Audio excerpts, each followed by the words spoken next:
ॐ नमो भगवते वासुदेवाय।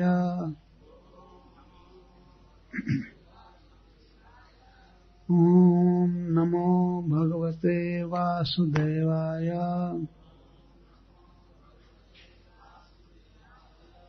ॐ नमो भगवते वासुदेवाय।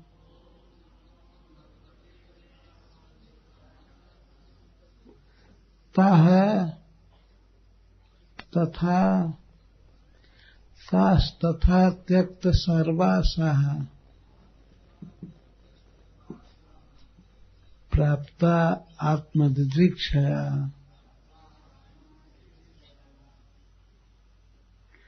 विज्ञायाखिल दृग्द्रष्टा प्राह प्रहसिताननः। तास्तथा त्यक्त सर्वासाः प्राप्ता आत्मदिदृक्षया विज्ञायाखिल दृग्द्रष्टा प्राह प्रहसिताननः।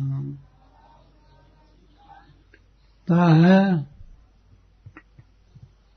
वे विप्र पत्नियां तथा उक्त प्रकार से त्यक्त सर्वासाः समस्त मनोरथों को त्याग चुके थे। प्राप्ता है और अनेक प्रतिबंधकों को लांघती हुई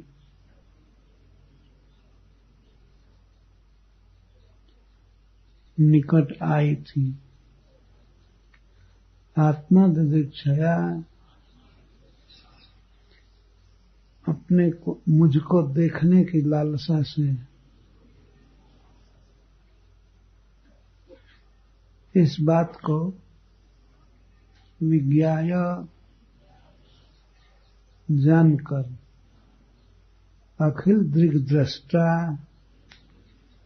सबके बुद्धि वृत्तियों के साक्षी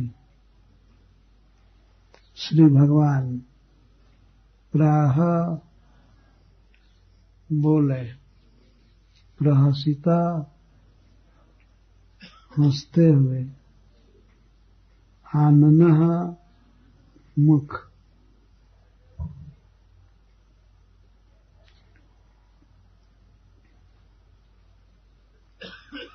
सबके मनोवृत्ति के साक्षी दृष्टा भगवान ने जान लिया कि ये विप्र पत्नियां मुझे देखने की लालसा से आई हैं। इनके भीतर और कोई मनोरथ नहीं है। अन्य सांसारिक स्वजनों से पूर्ण होने वाली आशाएं मनोरथ सब छोड़ चुकी थी। उनका त्याग करके आई थी। बल्कि वे रोक रहे थे पर उनका तिरस्कार करके आ गई थी। आत्मदिदृक्षया मुझको देखने की लालसा से। इस बात को जानकर उनके हृदय की गति को भाव को जानकर भगवान हंसते हुए बोले। भगवान हंस रहे हैं कि उनको ब्राह्मण पत्नियों के आने से कोई वेग नहीं है, प्रसन्नता है। तो श्री भगवान इस प्रकार बोलते हैं। सावधानी से कथा सुननी चाहिए। श्री भगवान कहते हैं स्वागतम वो महाभागा आस्यताम करवाम किम। हे महाभाग्यवती ब्रजांगनाओं ब्राह्मण पत्नियों,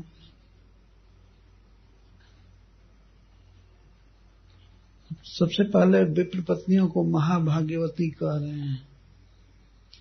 महाभाग्य है।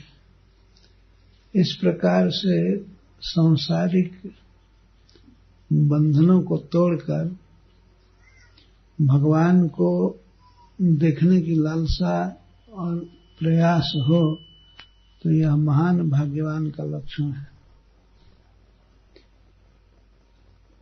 तुम लोग महाभाग्यवती हो। स्वागतम, तुम्हारा यहाँ आना बहुत अच्छा है। भगवान ने विप्र पत्नियों के भाव का अनुमोदन कर रहे हैं। डांटा नहीं कि यहाँ क्यों आ गई, अपने परिवार में जाओ, सेवा करो। भगवान ने ऐसा नहीं कहा। कहते हैं तुम्हारा बड़ा भाग्य है और तुम्हारा यहाँ आना बहुत अच्छा हुआ। स्वागतम, सुआगतम, बहुत अच्छा किया आया। आस्यताम, बैठिए।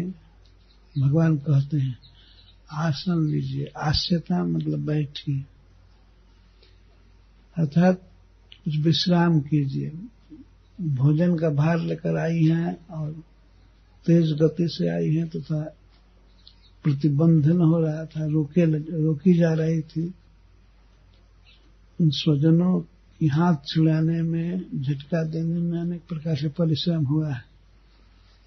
तो भगवान करुणावश कह रहे हैं कि आस्यताम, आप क्षण विश्राम्यताम, थोड़ी देर के लिए आराम कर लीजिए, विश्राम कर लीजिए, बैठिए।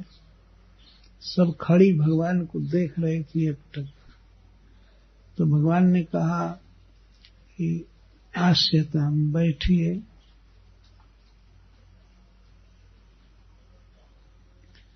भगवान श्री कृष्ण की लीलाएं लोकोत्तर हैं, लोक से बिल्कुल भिन्न है। वो दूसरे की पत्नियां हैं और याज्ञिक ब्राह्मण की पत्नी हैं। जो लोग यज्ञ कर रहे थे, उस यज्ञ में से भाग आना, प्रसाद भोजन लेकर के। तो यहाँ आने पर यदि भगवान भी दूर दूर जाने को कहते तो कितना बड़ा हृदय पर ठेस लगता है। भगवान कहते बैठिए, बैठिए, ठीक है, आप आए, बहुत अच्छा हुआ, बैठिए। क्षणम विश्राम्यताम, यहाँ थोड़ी देर विश्राम कीजिए। और करवाम किम, बैठ करके आदिश्यताम, हमें आज्ञा दीजिए, हम आपकी क्या सेवा करें। करवाम किम, हम क्या सेवा करें।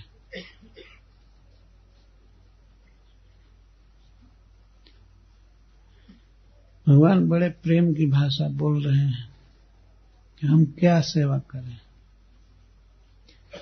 अर्थात आप किस अपेक्षा से आई हैं, आपका मैं कौन सा प्रिय करूं, आपके लिए क्या करूं।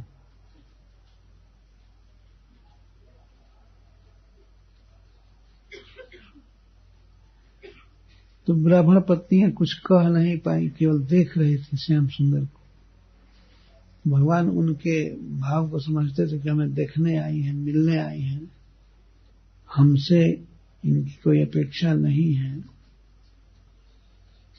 कोई धन वैभव ऐश्वर्य कुछ चाहती नहीं है। तो भगवान कहते हैं जन्नों दीर्घया प्राप्ता, हमें देखने आई हो।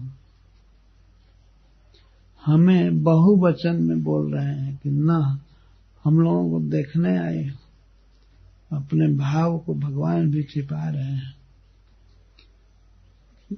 हम गोपों को देखने आई हैं आप। तो ठीक है, यह बहुत ही युक्त बात है। ठीक है, आप हमें देखने आई हैं, यह उपपन्न है। उपपन्न का अर्थ होता है युक्त। बिल्कुल ठीक, ठीक किया। तो इसी युक्तत्व को बता रहे हैं कि आपका यह कार्य उचित है, क्योंकि जितने भी विवेकी लोग हैं और अपने पुरुषार्थ को देखते हैं, अपने पुरुषार्थ को जानते हैं, वे सब मुझ में अहेतुकी और अखंडा भक्ति करते हैं। तो आप जो हमें देखने आई या कोई आश्चर्य नहीं है और यह ठीक किया, ये कोई गलती नहीं है। भगवान पूरा जानते हैं कि परिवार के लोगों से एक प्रकार से झगड़ा करके आई हैं। जब घर से चल रही थी तो पति या पिता ये सब क्रोध में कहते थे, ठीक है जाओ लेकिन लौट कर मत आना, अब इस घर में मुख मत दिखाना। तो विप्र पत्नियों ने यहाँ तो कह दिया, हमें नहीं आना है, नहीं आना है, जहां भी जैसे भी जीना होगा जिएंगे, हम नहीं आएंगे। भगवान सब जानते हैं। हम कहते हैं ठीक किया, हमको देखने आई, यह उपपन्न बात है, युक्त बात है। क्योंकि जितने विवेकी लोग हैं ये अपने पुरुषार्थ को देखते हैं, स्वार्थ दर्शनः स्वस्य अर्थम पुरुषार्थम पश्यन्ति ते। जो अपने पुरुषार्थ को, वास्तविक लाभ को जानते हैं, वे लोग मेरी भक्ति करते हैं। कैसी भक्ति करते हैं? नन्वद्धा मयि कुर्वन्ति कुशला स्वार्थ दर्शना अहेतुकी अव्यवहिता भक्तिम आत्मप्रिय जथा। मुझ में अहेतुकी भक्ति करते हैं, किसी हेतु से नहीं, कुछ भक्ति करते हैं। मेरे अतिरिक्त और कोई वस्तु चाहते नहीं। और अव्यवहिता निरंतरा भक्ति करते हैं, ऐसी भक्ति जो कभी खंडित नहीं होती। तो जितने भी विवेकी लोग हैं, समझदार हैं, विद्वान हैं, पुरुषार्थदर्शी हैं, वे हमसे प्रेम करते हैं, हमारी भक्ति करते हैं और सदा करते हैं।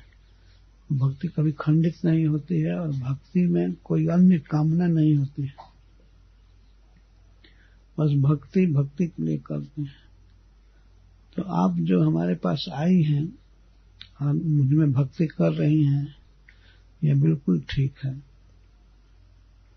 आपके इस भाव का स्वागत है। और श्री भगवान बता रहे हैं कि मैं ही सबसे प्रिय वस्तु हूं समस्त जीवों के लिए। मेरे अतिरिक्त और कोई भी प्यारा नहीं है। प्राण बुद्धि मनः स्वात्म दारापत्य धनादय जत संपर्कत प्रिया आसन ततः को न परः प्रिया।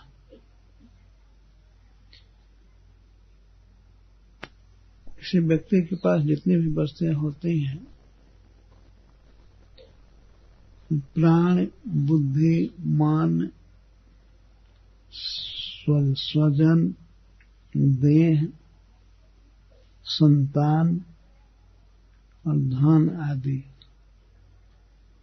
ये सब मेरे संपर्क के कारण प्रिय लगते हैं। वास्तव में ये सब वस्तुएं इसलिए प्रिय लगती हैं कि आत्मा से इनका संपर्क होता है। दो तरह का संपर्क, एक अध्यास और एक उपकरण। कुछ वस्तुएं हैं जैसे देह है, बुद्धि मन, इनमें आत्मा का अध्यास होता है कि मैं ही यह हूं,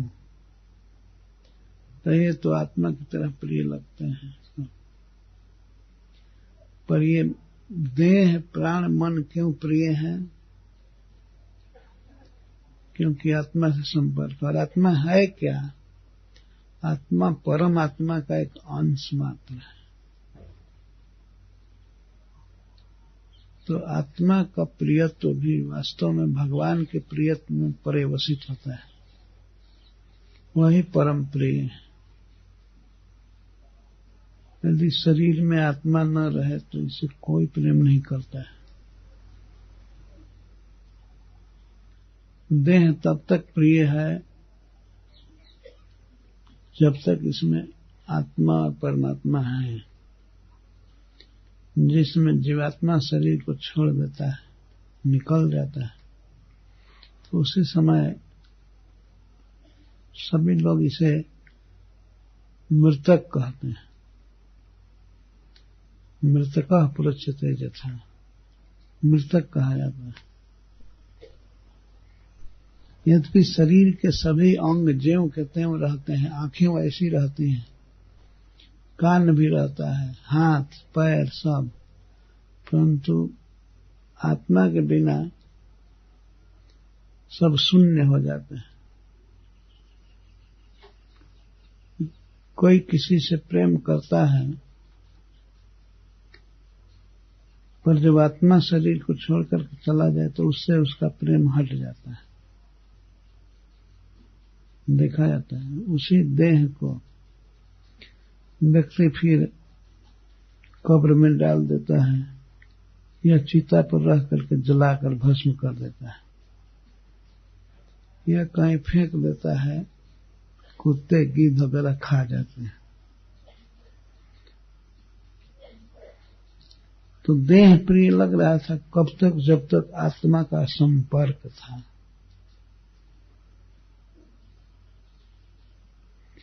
आत्मा से संपर्क हट जाता है तो यह देह मृतक कहा जाता है।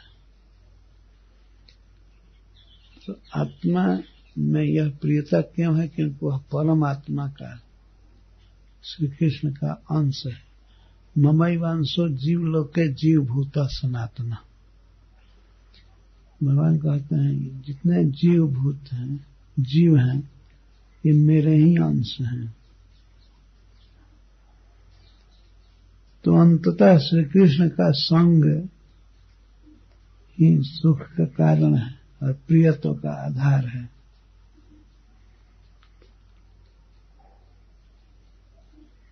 अपना शरीर हो या दूसरे का शरीर हो, यह शरीर प्रिय लगता है कृष्ण के कारण। कृष्ण है इसमें, ये कृष्ण का अंश जीवात्मा है। तो भगवान यहाँ पर विप्र पत्नियों के भाव का पूर्ण अनुमोदन कर रहे हैं कि आपने जो भी किया, धर्म का उल्लंघन किया, स्वजनों का उल्लंघन किया और मेरे पास आई, बहुत अच्छा किया, बहुत अच्छा है। यही विद्वान लोग करते हैं। आपने ठीक किया। मेरे अतिरिक्त कौन प्रिय हो सकता है? जत संपर्कात् प्रिया आसन ततः को न परः प्रिया। गिना रहे हैं भगवान की प्राण, बुद्धि, मन, स्वजन, देह, आत्मा का अर्थ है देह, और अपत्य, पुत्र से संतान, और धन आदि, धन, घर, कार, धन, सब प्रिय क्यों लगते हैं? क्योंकि ये आत्मा के उपकरण है उसको सुख देने के लिए। धन क्यों प्रिय है? क्योंकि यह आत्मा का उपकरण है। उपकरण का मतलब होता है उसको सुख देने वाली कुछ वस्तुएं, उसकी मान्यता के अनुसार। इसलिए धन प्रिय लगता है, घर प्रिय लगता है, कोई वस्तु प्रिय लगती है। जब ये विश्वास हो जाता है कि अब ये मेरी सेवा में नहीं रहेगी वस्तु, तो प्रियता हट जाती है।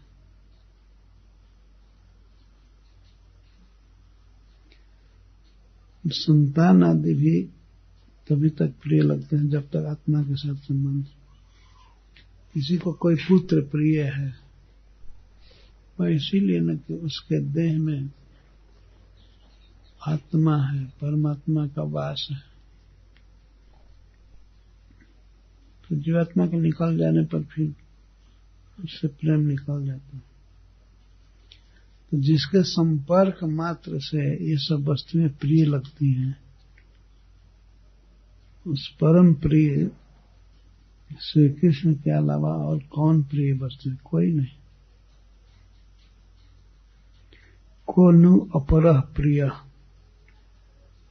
अपरः का अर्थ मुझसे भिन्न, आत्मा से भिन्न वस्तु कौन प्रिय है? न कोई, कोई नहीं। ततः जात देव यजनम, इसलिए आप लोग जाइए, यज्ञ में लौट जाइए। इसलिए तद का अर्थ है आपका जीवन कृतार्थ है, मेरी भक्ति से पूर्ण है, आप धन्य हैं, कृतार्थ हैं। इसलिए आप अपने पतियों को भी कृतार्थ कीजिए। आपके पति द्विजाति हैं, ब्राह्मण हैं, अच्छे लोग हैं और अच्छा कर्म कर रहे हैं, यज्ञ कर रहे हैं, गृहस्थ हैं। इसलिए गृहस्थ के काम में पत्नी का सहयोग आवश्यक होता है। और चूंकि आप लोग मेरे भक्त हैं, तो जिस कर्म में भक्त का हाथ लग जाता है वो पूर्ण सफल माना जाता है। तो आपके पति सब द्विजाति हैं, ब्राह्मण हैं, आप लौट जाइए जग में। स्वशत्रम पारयिष्यन्ति, आपके पति जन अपने यज्ञ को अच्छा से पूरा करेंगे, जिसमें भी आप लोग साहचर्य से आप लोग यज्ञ में रहेंगी तो उनका यज्ञ बहुत अच्छा से पूरा होगा, क्योंकि वे गृहमेदी हैं, गृहस्थ हैं। जैसे लौट जाइए। और तो भगवान की बातें अजीब होती हैं। आई बहुत अच्छा किया, चाहे झगड़ा करके आई, त्याग करके आई, जैसे आई बहुत अच्छा, लेकिन आप लौट जाइए। इसलिए कि जीवन धन है, आपका भक्ति कर रहे हैं, इसलिए लौट जाइए। और आपके सहयोग से आपके पति स्वर्ग प्राप्त करेंगे, यज्ञ पूरा करेंगे, इसलिए लौट जाइए। देखिए भगवान कितने मर्यादा के रक्षक हैं।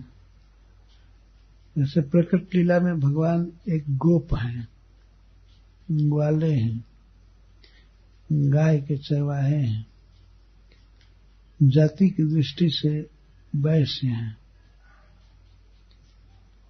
कृषि गोरक्ष वाणिज्यम वैश्य कर्म स्वभावजम, कृषि करना, खेती करना, व्यापार करना और गायों की रक्षा करना, ये वैश्य का स्वाभाविक काम है। स्वयं भगवान उपदेश किए। जाति से गोप हैं, तभी ब्राह्मणियों को कैसे अपना सकते थे? भले उनके पतियों ने तिरस्कार किया था कि जो कुछ भी किया था, और ये आई थी कृष्ण के पास, तो भगवान ने तो भाव का आने का स्वागत किया, परंतु लौकिक मर्यादा देख करके भगवान लौटने को भी कह रहे हैं। कोई यह न कलंक दे उन ब्राह्मण पत्नियों पर कि ये उल्टा हो गई, अपने पति को छोड़ करके गोप चरवाहे के पास चली गई। भगवान ये कलंक नहीं देना चाहते,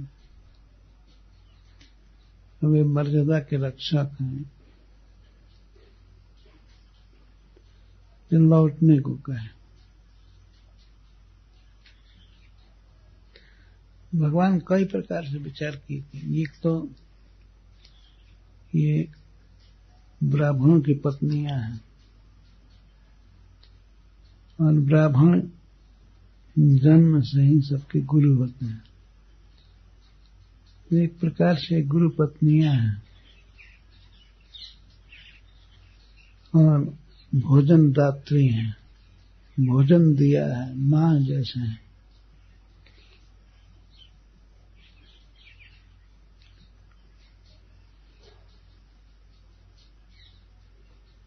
तो उनको स्वीकार करना लोक मर्यादा का उच्छेद करना था।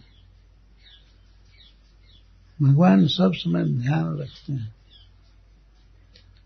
वे इस वेद के स्वयं वक्ता हैं, वैदिक नियमों के आचार विचार के स्थापक हैं, तो वे इन नियमों को स्वयं कैसे तोड़ सकते हैं।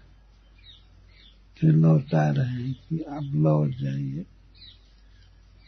पतियों के साथ उनके यज्ञ में, उनके कर्म में सहयोग दीजिए।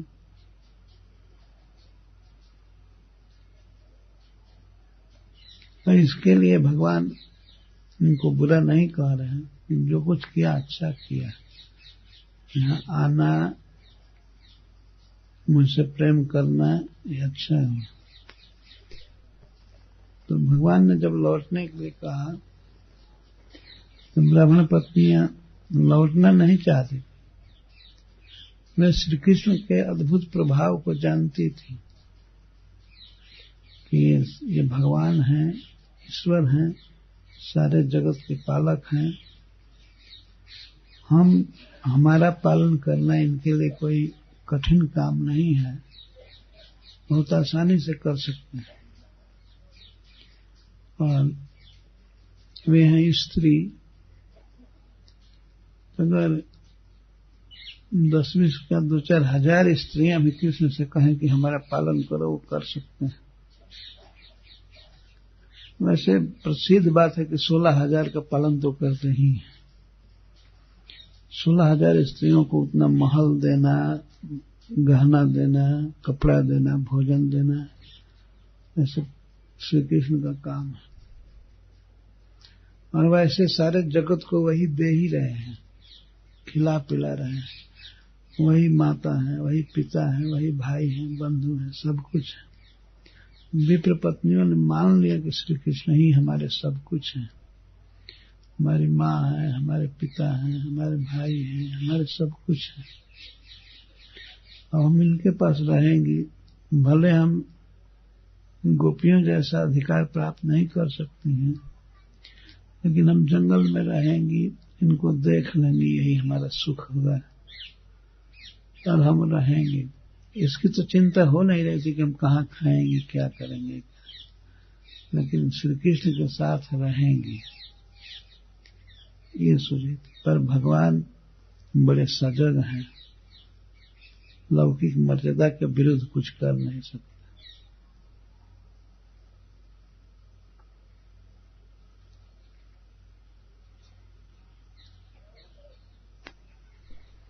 जब भगवान ने लौटने के लिए कहा तो ब्राह्मण पत्नियों के यहाँ कुछ उद्गार दिए गए हैं कि भगवान को जवाब दे रही हैं कि आप जो बोल रहे हैं गलत बोल रहे हैं, ऐसे नहीं बोलना चाहिए आपको। और बात तो ठीक बोले, लेकिन आप लौटने के लिए बोले, ये गलत बोले। मैवम विभोरते भगवान गलतुम निशंसम सत्यम कुरुस्व निगमम तवपाद मूलम। हम लोग आपके चरणों में आई हैं, तो आप अपने निगम को, अपने वचन को सत्य कीजिए। आपका वचन ऐसा है कि जो सब कुछ छोड़ करके मेरे पास आ जाता है, फिर संसार में नहीं जाता है, तो आप अपने द्वारा कही हुई बात को सत्य कीजिए। और जो आपने कहा कि बहुत अच्छा किया, यहाँ आई सुस्वागतम, तो फिर लौटा क्यों रहे हैं? जब हमने अच्छा किया, हम आई, तो लौटना तो हमारे लिए बुरा है, हम लौट नहीं सकते।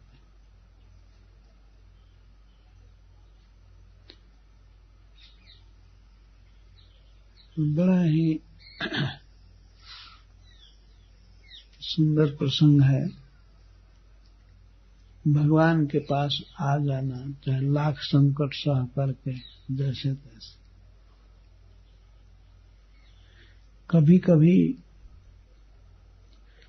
वृंदावन धाम में आने में भी कठिनाई होती है, और कठिनाई कोई सरकार नहीं देती है, परिवार के लोग देते हैं। सुविधा भी देते हैं और कभी कभी बहुत बाधा भी डालते हैं। और उसमें भी भागवत कथा में आने में तो प्रायः सब बाधा ही देते हैं।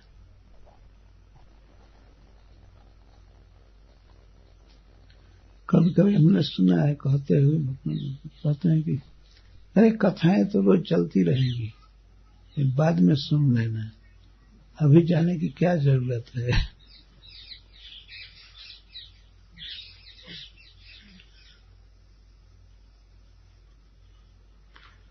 अरे मत जाओ मत जाओ मत जाओ, वहां ये कष्ट है, ये कष्ट है। कष्ट तो है, लेकिन श्री कृष्ण के मिलन का सुख भी मिलता है कथा में। कृष्ण कथा कृष्ण का स्वरूप है। जैसा मैं कल कहा कि संसार के जो भी संबंध हैं भगवान ने बनाया है, इसी इंड के लिए, इसी लक्ष्य के लिए सभी स्वजन अपनी योग्यता के अनुसार प्रत्येक अपने संबंधी को श्री कृष्ण के तरफ बढ़ने में सहायक होंगे, सहायता करेंगे।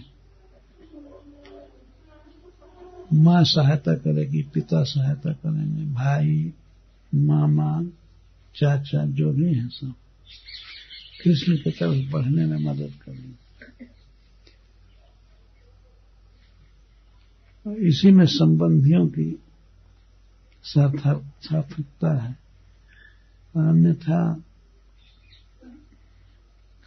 लौकिक के स्वार्थ पूरा करने में, जैसे मान लीजिए पैसा कमाने में, खाने में, संसारिक निर्वाह करने में सहायक मात्र हों और कृष्ण की तरफ बढ़ने में सहायता न करें, तो ऐसे स्वजनों के त्याग की ही बात कही गई है शास्त्रों में।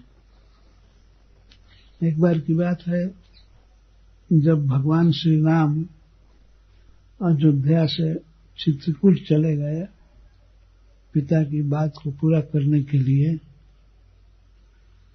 तो भरत जी जब ननिहाल से आए, उन्हें यह सुनाया गया कि आपकी मां ने राजा दशरथ से 2 वर मांगा, एक से आपको राज्य और दूसरे वर से राम को वनवास।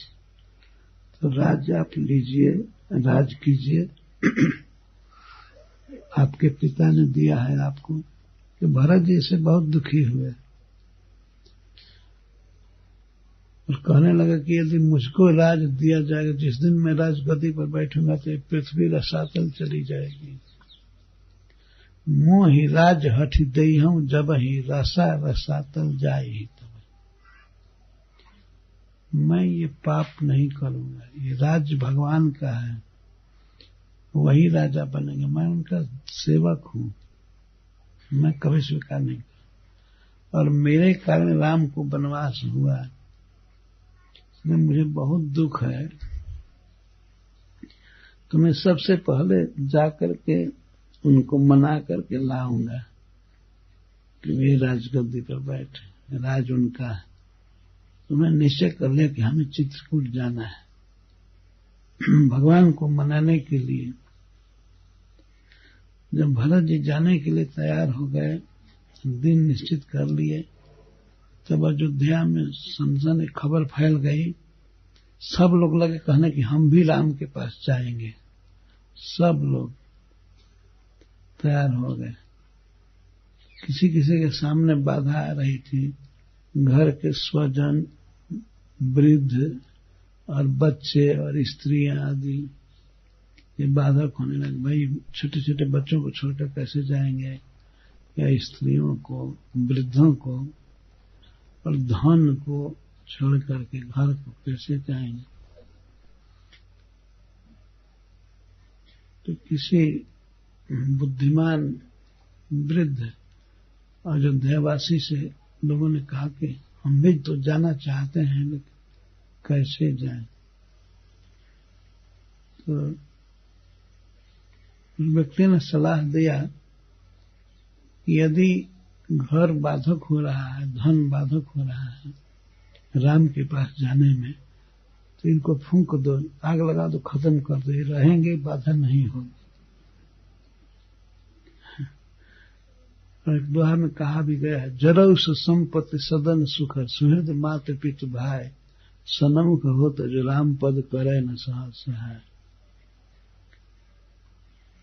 वह संपत्ति, वह गृह सुख, और वह माँ, वह पिता, वह भाई बंधु सब जल जाए जो राम के सामने होने में सहर्ष सहायता नहीं करते, सब तरह से मदद नहीं करते।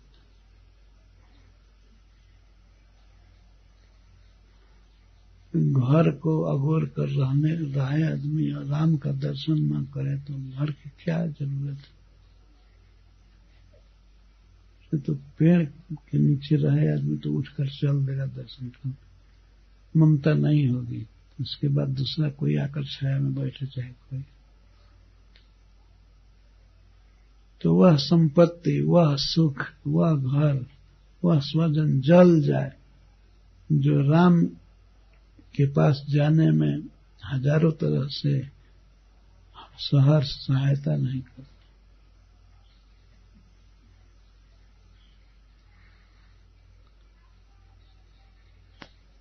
देखिए, भगवान बिना कष्ट के नहीं मिलते हैं, और सबसे बड़ा कष्ट सहना होता है यह। इसमें स्वजनों की ममता का त्याग करना पड़ता है, निरपेक्ष होना पड़ता है। अंततः ब्राह्मण की पत्नियां जगत में यशस्वी ही रही, चूंकि भगवान के पास आई थी तो आज तक कोई भी व्यक्ति उनमें दोष दृष्टि नहीं करता। जय द्विज पत्नी जय नाग कन्या गान, भक्ति ते जहारा पाइला गोविंद चरण। कृष्णदास कविराज गोस्वामी कहते हैं कि विप्र पत्नियों की जय हो, नाग कन्याओं की जय हो, जिन्होंने भक्ति के बल से गोविंद का चरण कमल पाया। भक्ति ते जहारा पाइला गोविंद चरण। और भगवान स्वागत कर रहे हैं, अनुमोदन कर रहे हैं,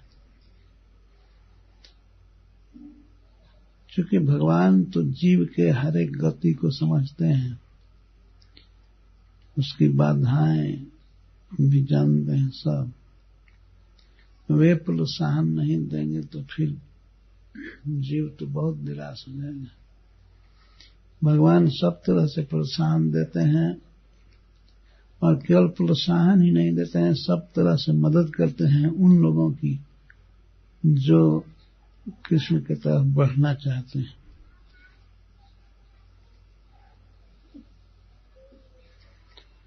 और भगवान ने तो यहाँ तक कहा है कि सभी लोग आदर करेंगे, तुम्हारे पति, सास, ससुर सभी, क्योंकि तुम मेरे पास आई हो ना।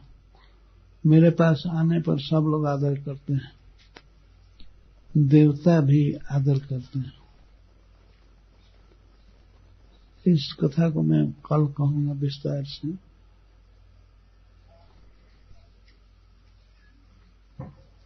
कुछ प्रसंग ऐसे होते हैं कि एक प्रसंग से दूसरे प्रसंग को जोड़िए तो लंबा हो जाएगा, और समय का ज्यादा उल्लंघन करने से फिर कितने भक्त हाहाकार करने लगते हैं भोजन के लिए। तो इसलिए भी ज्यादा लंबा नहीं करना चाहते हैं। पर हमको तो और दुख है कि अगर हम कथा बढ़ाएंगे तो कहीं किसी के मुख से साफ न निकले कि इसका कंठ और खराब हो जाए तो अच्छा हो। वैसे ही तबीयत खराब है, तो मैं किसी भी वैष्णव को, किसी भी व्यक्ति को कष्ट नहीं देना चाहता।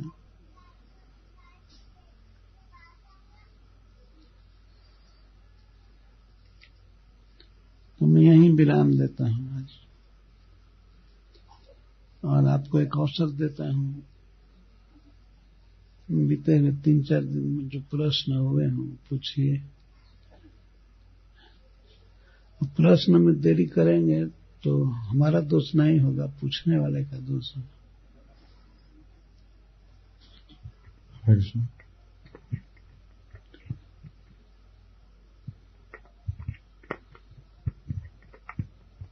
हरे कृष्ण महाराज जी। महाराज जी, आपने प्रवचन में बताया 1-2 दिन से, तो मैं ये प्रश्न मेरे मन में आ रहा था कि ये जो द्विज पत्नीगण भगवान की कृपा प्राप्त किए, तो जैसे हम काली के नाग के पत्नी के बारे में भी सुनते हैं, तो वो लोग कहते हैं कि हमारे पति क्या सौभाग्य प्राप्त किए थे, क्या पुण्य किए थे कि भगवान के चरण को प्राप्त किए। तो उसी प्रकार से प्रश्न उठता है कि द्विज पत्नियों ने पूर्व जन्म में क्या स्वीकृति या पुण्य किए थे, जबकि उनकी पतियों ने भगवान को कृपा प्राप्त नहीं किए और पत्नियों ने इतने भगवान की कृपा मिला।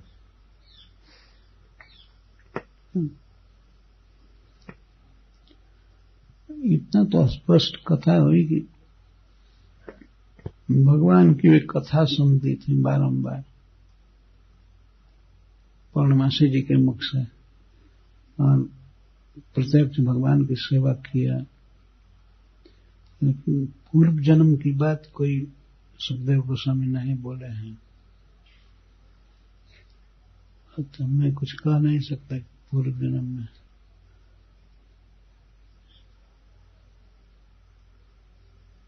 क्योंकि इस जन्म में तो सब तरह से भक्ति कर रही हैं।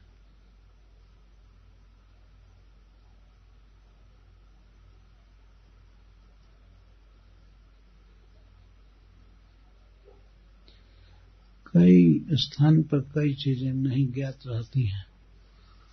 हम लोग किसी घर में जाते हैं रहने के लिए, तो ज्यादा इंक्वायरी नहीं करते हैं कि नींव कैसे बना था, इसका फाउंडेशन हमको पता लगाना है। नहीं, केवल देख लेते हैं इसमें किचन है, बाथरूम है, और ठीक। अब उसने खुदाई करवावे किसी से कि खुद नींव देखना चाहते हैं क्या। पूर्व जन्म का क्या भरोसा, इस जन्म में जो कर रहे हैं वही करना है हमें।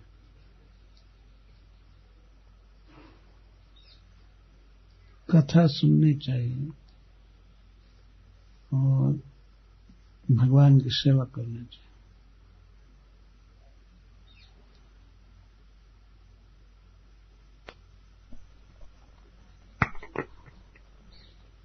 हरे कृष्ण। पौर्णमासी जी तो ब्रज में रहती थी और ये जग पत्नियां मथुरा में, फिर इनसे कैसे भेंट होता था और चर्चा होती थी? वो टेम्पो से चली जाती होंगी, जाने में क्या दिक्कत है। भगवान की योग माया का अवतार है पौर्णमासी जी। भगवान की लीलाओं में उनका बड़ा योग है, तो कैसे चल जाती है।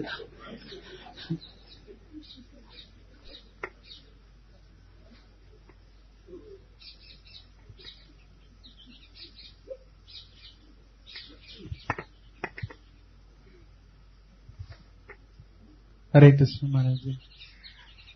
वेद में जो उपदेश है कि इसके द्वारा ही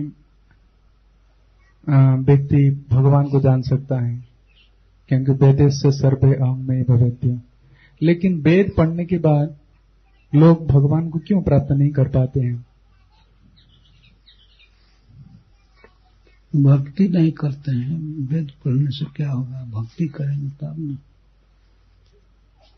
वेद को, शास्त्र को पढ़ना है भगवान की आज्ञा मान करके।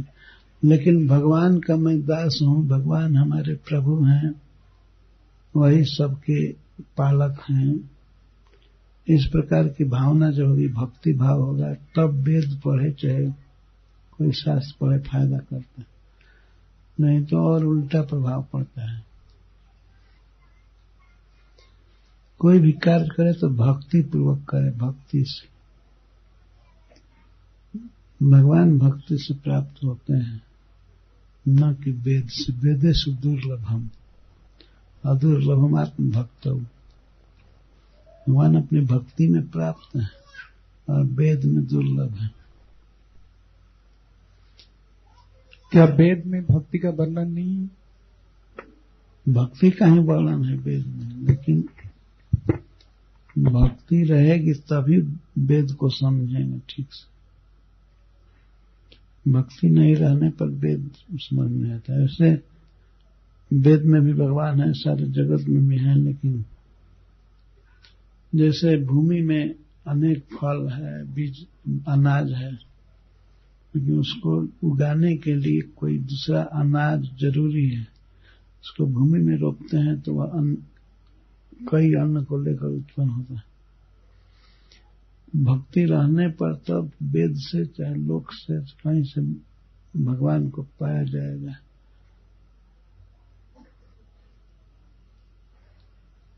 वेद से भी भक्ति उत्पन्न हो सकती है।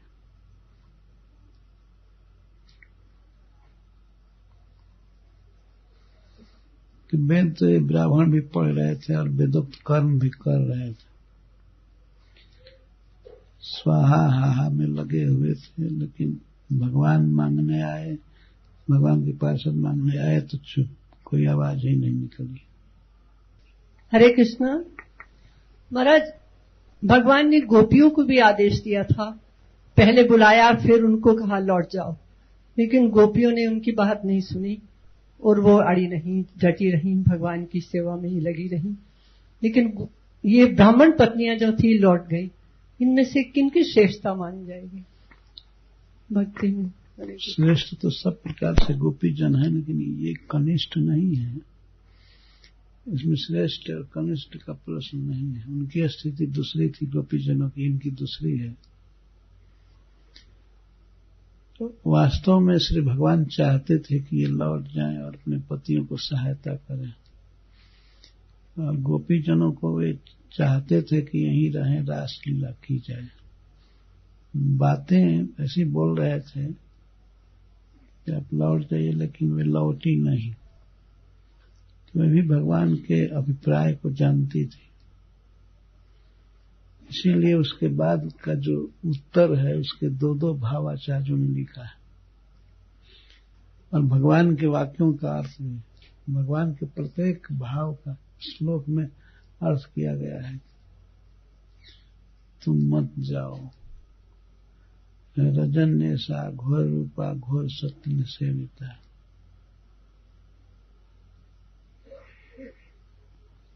ये घोर रात है, घोर जीव जंतु घूम रहे हैं इसमें,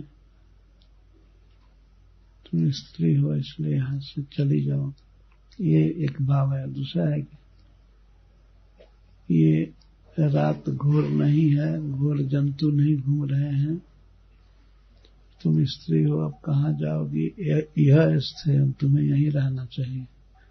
ये भी अर्थ किया गया है। कई दो सभी श्लोकों का अर्थ एक अनुकूल एक प्रतिकूल किया गया है।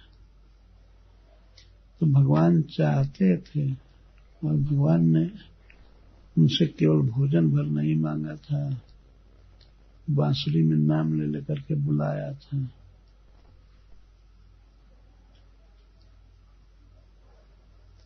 जहां तक भाव की बात है, गोपी जनों की भाव तो पराकाष्ठा पर है। ब्राह्मण पत्नियों में वैसा भाव डेवलप नहीं है। भाव है, ये भी उज्जवल भावमयी है। श्री कृष्ण को अपना प्रियतम मानती थी, लेकिन ब्राह्मण में जन्म हुआ था, ब्राह्मणों की सब पत्नियां थी, तो भगवान उनके साथ गोपियों जैसा भाव का प्रतिपादन नहीं, गोपियों जैसे भाव को स्वीकार नहीं कर सकते थे।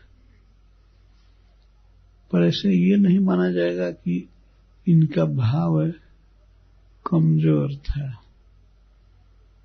गोपियों के समान इन्होंने भी अपने स्वजनों का त्याग किया था, कर्म का त्याग किया था।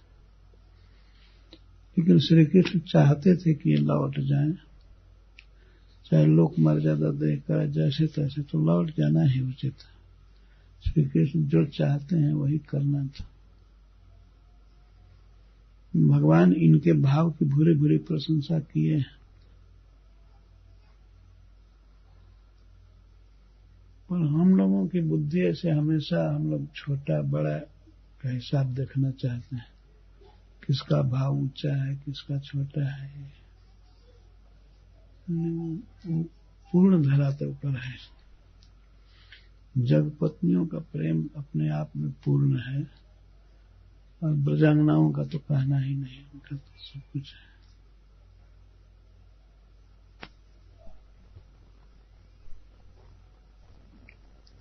धन्यवाद महाराज।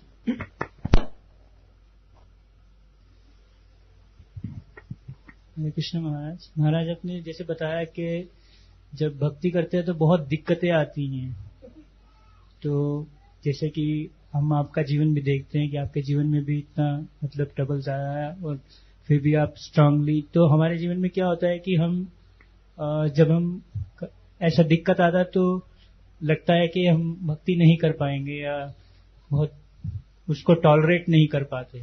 तो क्या किया जाना चाहिए और कैसे इसको समझा जाए कि ये भगवान हमें हेल्प करने के लिए कर रहे हैं?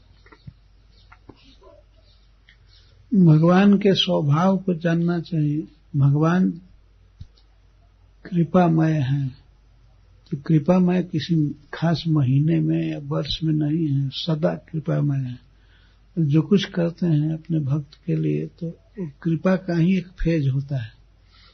देखने में लगे तो कृष्ण बहुत भारी विपत्ति में डाल दिए, लेकिन उसमें भी उनकी कृपा का हाथ रहता है। जो कुछ जिस परिस्थिति में डालें वे कृपामय है। बलि महाराज ने इस बात को कहा है। संपूर्ण तीनों जगत छीन करके और इंद्र को दे देना बलि महाराज जी के लिए बड़ा फजीहत की बात थी। उनको बांधा भी गया, दुर्वचन भी बोला गया, भगवान ने स्वयं कहा। लेकिन बलि महाराज थोड़ा भी घबराए नहीं। वे जानते थे कि भगवान कृपा कर रहे हैं। यहां तक कहे कि जो दंड माता पिता नहीं दे सकते, गुरु नहीं दे सकते, वो दंड आप देते हैं हित करने के लिए। तो श्री प्रहलाद महाराज आए तो वे भी बलि महाराज की बात का अनुमोदन किए। तो ब्रह्मा जी घबरा गए। ब्रह्मा जी लगे भगवान से बोलने की, आपको कोई दुर्वांकुर चढ़ा देता है, तुलसी का पत्ता दे देता है, तो आप तीनों लोक का दान कर देते हैं, और इसने तो तीनों लोक आपके चरणों में दिए, उसको आप बांधे हैं। खोलिए खोलिए, जल्दी खोलिए। वो भी नहीं समझ पाए। तब भगवान कहते हैं, ब्राह्मण, मैं जिस पर कृपा करता हूं उसका धन धीरे धीरे छीन लेता है। जब धन छीन लेता हूं तो उसके स्वजन भी उसकी उपेक्षा करते हैं। जब स्वजन उपेक्षा करते हैं तब उसके मन में आता है कि हे कृष्ण, अब आपके अलावा मेरा कोई नहीं है। तो इस प्रकार से मैं इस पर कृपा किया हूं, और अगले मनवंतर में यह इंद्र बनेगा। भगवान कह रहे थे। बाहर से समझ में आता है ये निग्रह कर रहे हैं, लेकिन वो अनुग्रह होता है। इन सब बातों से धैर्य रखना चाहिए कि भगवान कभी कठोर हो ही नहीं सकते। करोड़ों करोड़ों माता पिता से भी अधिक स्नेह उनके हृदय में होता है जीव के प्रति, और उसमें भी कोई भक्त है तब तो उसके प्रति और स्नेह होता है। भले वे ऐसा काम करें जिसे देखने में लगे कि अरे कि ये कृपा नहीं है, लेकिन वो तो कृपा ही है।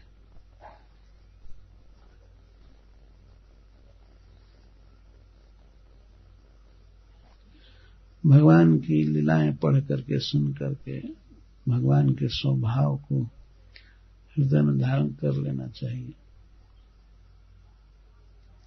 जैसे माँ है, माँ अपने बच्चे को धमकावे, दिखावे, छुरी दिखावे, गले पर छुरी मारूंगी, काट दूंगी, लेकिन बच्चा हंसता है, छोटा बच्चा भी, और उसको विश्वास रहता है कि मारेगी नहीं, है ना। तो ऐसा होना चाहिए। कभी कभी ऐसा भी लग सकता है कि अब कृष्ण कब मदद करेंगे, हद हो गई। मेरी जैसे द्रौपदी जी की मदद किए, गजराज की, तो करते ही हैं, वो थोड़ा देर से करते हैं, उनका स्वभाव है, वो चाहते